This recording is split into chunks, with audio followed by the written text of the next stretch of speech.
Assalamualaikum warahmatullahi wabarakatuh. Perkenalkan, nama saya Hartati, mahasiswa PPG dalam jabatan kategori 1 tahun 2023 dari LPTK Universitas Negeri Surabaya.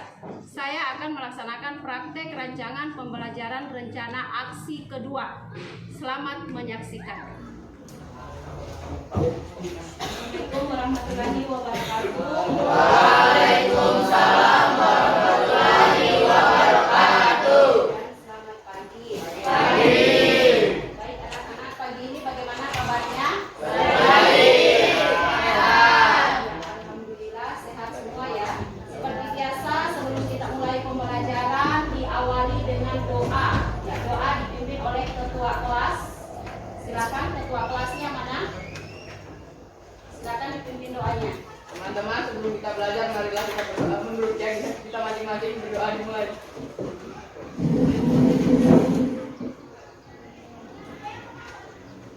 Berdoa selesai. Sebelum kita mulai lagi ya, pertama Ibu akan mengabsen kehadiran kalian. Hari ini siapa saja yang tidak hadir? Hadir semua. Hadir semua ya? Ya. Alhamdulillah hadir semua.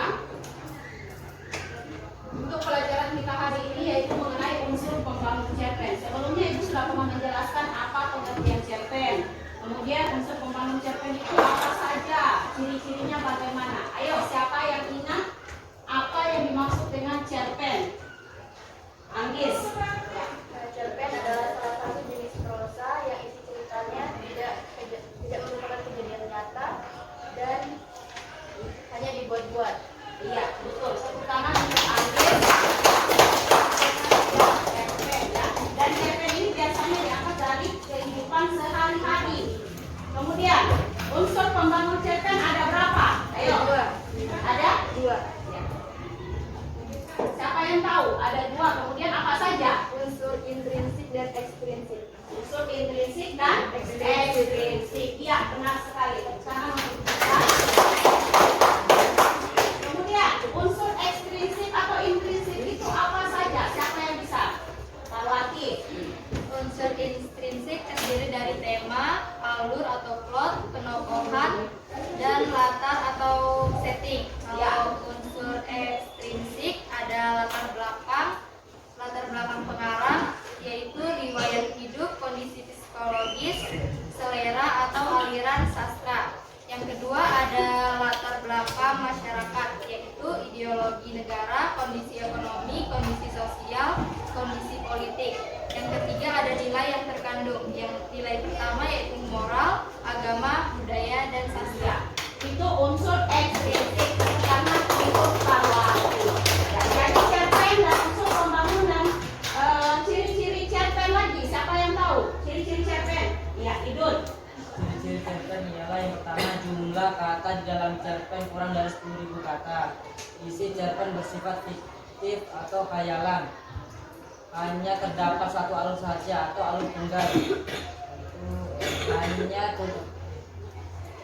bentuk tulisannya diangkat dari kegiatan sehari-hari. Isi cerpen umumnya diangkat dari kejadian sehari-hari. Ya, itu ciri-ciri cerpen. Sekarang untuk sekarang untuk tujuan pembelajaran kita hari ini yang pertama adalah menentukan unsur pembangun cerpen. Tadi sudah disebutkan oleh temanmu Gita, unsur pembangun cerpen itu ada dua ya. Kemudian setelah menentukan, kita menganalisis apa saja unsur pembangun cerpen itu. Unsur intrinsiknya bagaimana, ekstrinsiknya bagaimana. Setelah kita menganalisis, kita menyimpulkan unsur pembangun cerpen. Jadi ini untuk tujuan pembelajaran kita hari ini. Sebelum kita masuk tugas yang diberikan, di sini perhatikan materi yang harus kita kuasai hari ini dulu atau yang perlu kita ketahui yaitu apa itu cerpen. Ya, cerpen tadi sudah dijelaskan temanmu Anggis. Kemudian bagaimana ciri-cirinya? Tadi dijelaskan oleh Idul. Ciri-cirinya ada berapa? Ada 5 tadi. Kemudian apa saja unsur pembangun cerpen tersebut? Tadi disebutkan oleh Gita dan Parwati. Unsur pembangun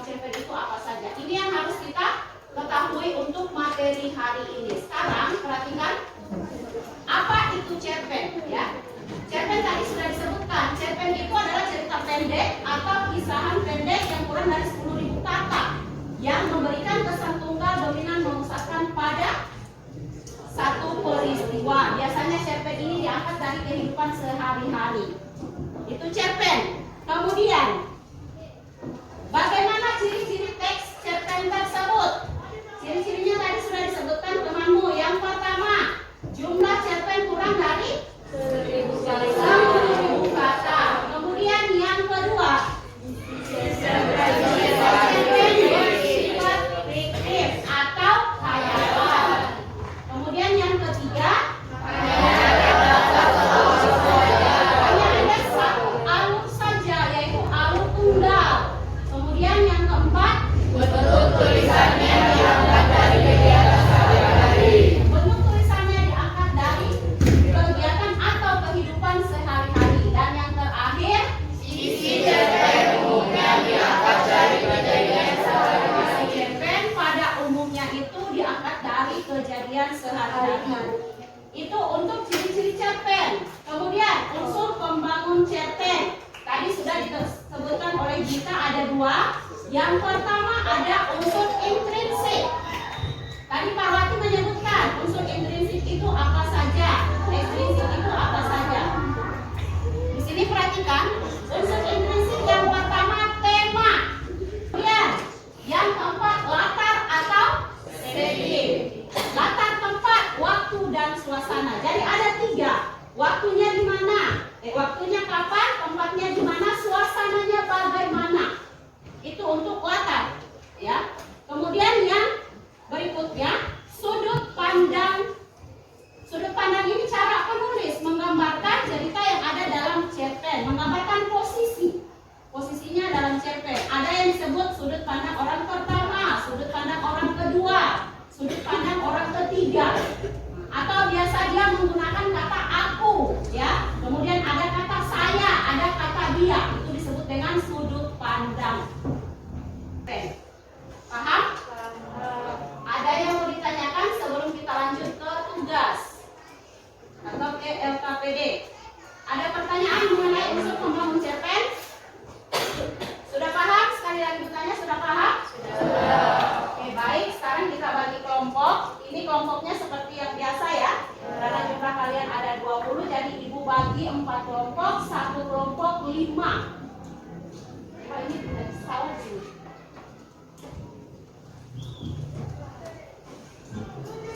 Oke.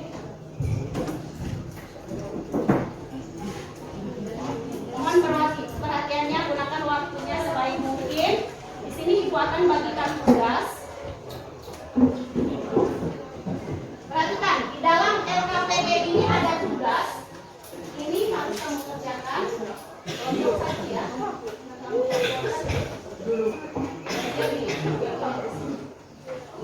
Yang ibu garis berarti tidak usah dijawab. Kelompok 2. Sana kok ini? Ini kelompok 2. Ini kelompok 2. Waktu 10 menit. Karena di situ tidak terlalu panjang ya. Kalau dibaca ditentukan. Waktu 10 menit silakan tentukan unsur intrinsiknya dan ekstrinsiknya.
Sudah?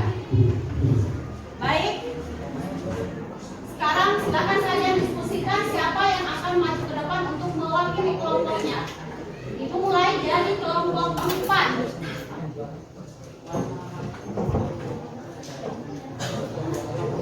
Ayo kelompok 4, perkenalkan namanya.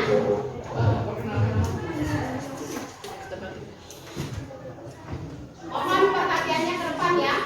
Perhatikan jawaban dari kelompok 4 untuk unsur ekstrinsiknya. Assalamualaikum warahmatullahi wabarakatuh. Waalaikumsalam warahmatullahi wabarakatuh. Perkenalkan, saya Wayan Andi Fitria akan membacakan hasil diskusi kelompok kami. Bukan unsur ekstrinsiknya ya. Unsur ekstrinsik tentang nilai-nilai dalam cerpen. Yang pertama, nilai moral. Bahwa aku sangat menyayangi kedua orang tuanya. Tokoh ibu dan ayah atau menyayangi anaknya. Yang kedua, nilai sosial, tokoh atau peduli terhadap lingkungan yang ada. Saya akhiri. Wassalamualaikum warahmatullahi wabarakatuh. Waalaikumsalam warahmatullahi wabarakatuh. Tangan untuk kelompok 4.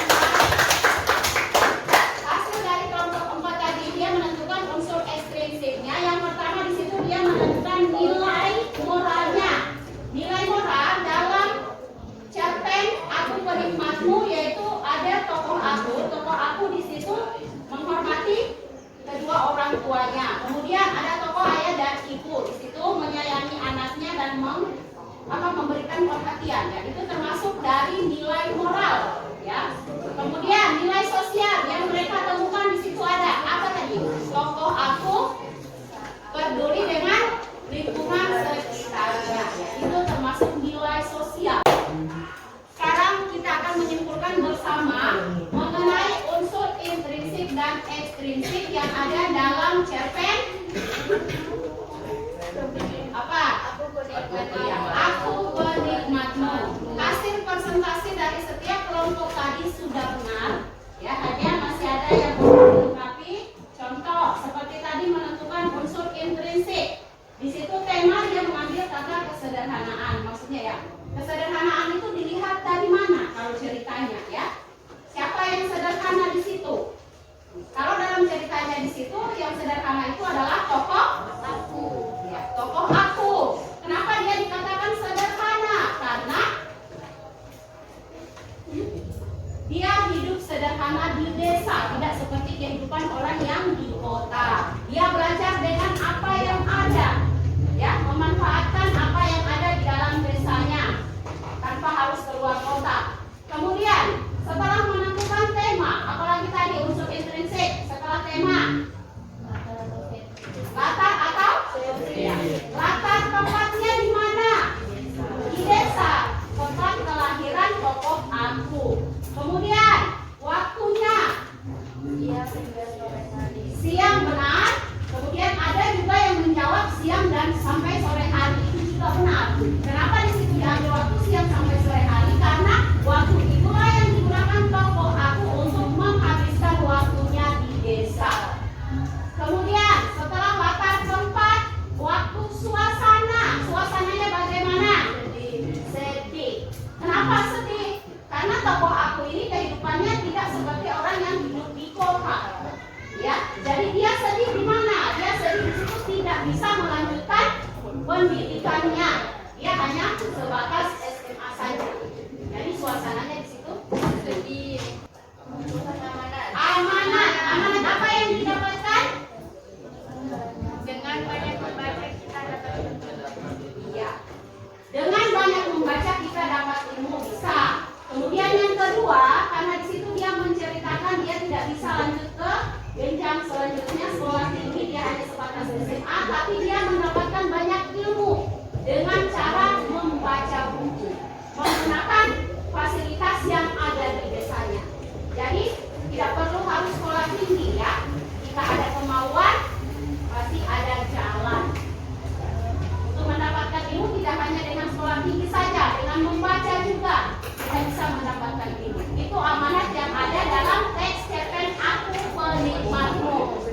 Kemudian kita masuk ke unsur-unsur ekstrinsiknya. Tadi intrinsik yang di dalam, sekarang yang di luar. Oke, unsur ekstrinsik. Yang pertama tadi dari kelompok 3. Nilai moralnya apa saja?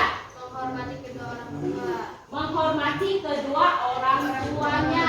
Itu tokoh aku. Ya, dilengkapi tadi kelompok 4 mengatakan bahwa tokoh aku itu adalah orang yang menyayangi atau menghormati kedua orang tuanya.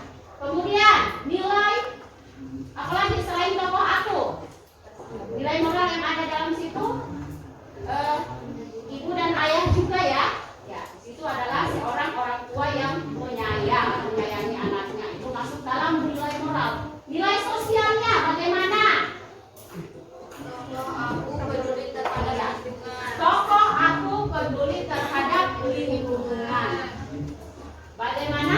Sudah jelas unsur pembangun cerpen? Jelas. Baik, kalau begitu Ibu ulangi kembali lagi materi kita hari tadi. Ini yang tadi apa? Yang pertama yang harus kita ketahui. Kemudian yang kedua, unsur pembangun cerpen. Yang ketiga, oke, baik. Ada pertanyaan sebelum kita tutup materinya mengenai unsur pembangun cerpen? Ada pertanyaan? Oke, kalau tidak ada, sekarang Ibu akan bertanya. Bagaimana perasaan kalian mengikuti pelajaran hari ini? Apakah senang, menyenangkan atau tidak? Kemudian apa manfaat dari pelajaran hari ini? Yang menjelaskan kita bisa mengerti apa itu pengertian cerpen, bagaimana ciri-ciri bercerpen, dan apa dari unsur pembangunan cerpen. Iya. Yang tadinya kalian tidak tahu apa itu cerpen, kemudian ciri-cirinya bagaimana, unsur pembangunnya apa saja, setelah mengikuti pembelajaran hari ini kalian menjadi tahu. Ya, itu manfaat materi kita hari ini. Ya, baiklah anak-anak, untuk pertemuan selanjutnya silakan kalian pelajari halaman 83. Pertemuan berikutnya pelajari halaman 83. Ketika itu masuk nanti kita akan melakukan tanya jawab. Ya, kalian baca-baca di rumah. Kalau ada yang kurang dimengerti silakan tanya ke ibu atau nanti ibu yang akan bertanya ke kalian.